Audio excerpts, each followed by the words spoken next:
Hi, Leonie West from Westerly Design. I'm going to show you how to nest seams and how to spiral the centres. When we nest seams, we want to get a nice intersection in the middle. So I'm going to put the two blocks together. I'm going to feel that my seams are actually meeting in the middle. There's no ridge that I can feel in here.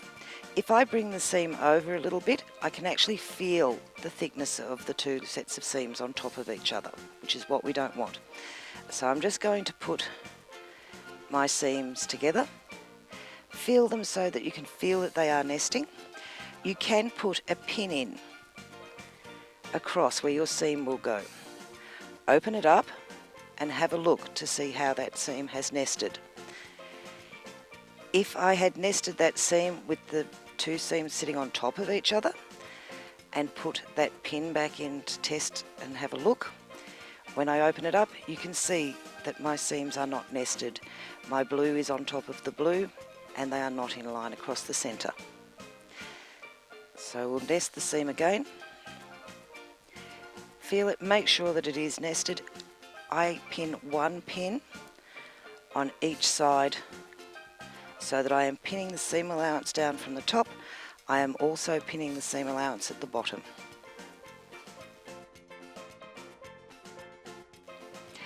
It is important when spiralling seams to remember that the threads must be trimmed.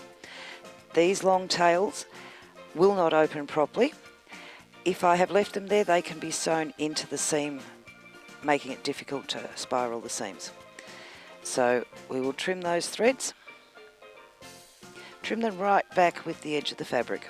First, press your seam to set the stitches. Now, gently pull apart the pieces. The stitches come apart very easily.